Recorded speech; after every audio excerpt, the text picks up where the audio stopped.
Before we start, I just want to give you a sort of overview of what to expect for today. More than 100 million Americans voted early. Biden is favored to win the election, with Trump coming in at about a 10% chance of winning a second term. Democrats have a 3 in 4 chance at taking control of the Senate. The House will most likely remain under Democratic control.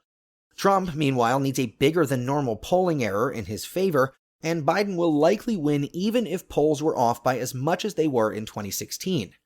In most states, the unprecedented number of mail-in ballots due to the COVID-19 pandemic means results will be heavily skewed at various points throughout the night. In some states, the count might take days, and there's a decent chance that it will take days or weeks before we have an actual winner of the presidential election. In other words,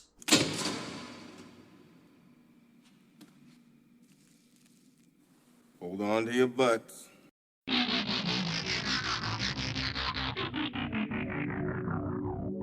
hello and welcome to What the Just Happened Today, your essential guide to the daily shock and awe in national politics. I'm Joe Anvitas. Let's get to it.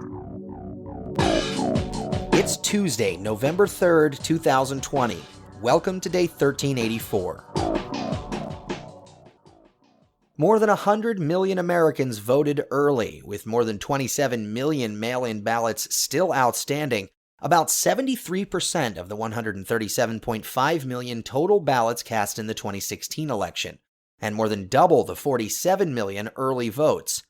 The U.S. is on track to set a record turnout and surpass 150 million voters overall, which would mark the highest turnout of eligible voters by percentage in a presidential election since 1908.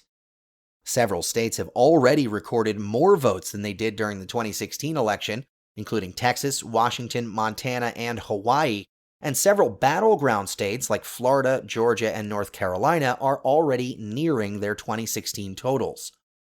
A federal judge ordered the U.S. Postal Service to sweep processing facilities in multiple battleground states to look for any remaining mail-in ballots and rush them to delivery. U.S. District Judge Emmett Sullivan gave USPS inspectors until 3 p.m. Eastern Time to, quote, ensure that no ballots have been held up and that any identified ballots are immediately sent out for delivery, end quote. Trump, meanwhile, clarified that he will declare victory on election night, quote, when there is victory, if there is victory, end quote, saying that there's, quote, no reason to play games, end quote. The comment comes after Trump had told confidants that he would declare victory prematurely if it looked like he was ahead. Biden, meanwhile, said he plans to address the nation as its new leader if news organizations declare him the mathematical president-elect, even if Trump continues to fight in court. Mark Milley, meanwhile, the chairman of the Joint Chiefs of Staff, told news anchors that the U.S. military would have no role in a peaceful transfer of power. Moving on, the FBI is investigating robocalls and texts urging people to stay home on Election Day. Voters have received an estimated 10 million automated spam calls. In recent days, telling them to, quote, stay safe and stay home, end quote.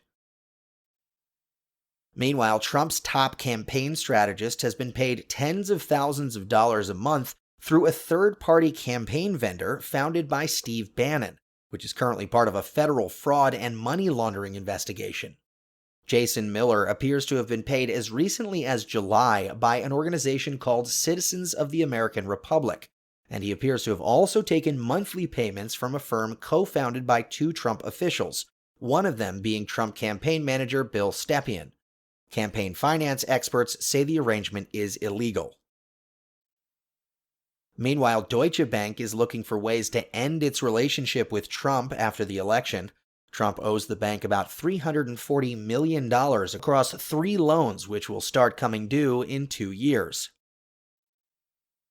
And finally, Dr. Deborah Birx warned top Trump administration officials in a private memo that the coronavirus pandemic is entering, quote, the most concerning and most deadly phase, end quote, and will require, quote, much more aggressive action, end quote.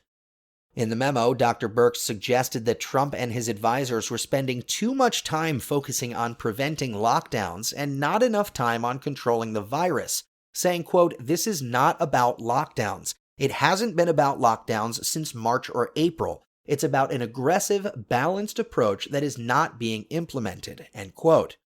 Meanwhile, former FDA Commissioner Dr. Scott Gottlieb said the United States will likely see COVID-19 deaths well above 1,000 per day for a, quote, "sustained period of time," end quote.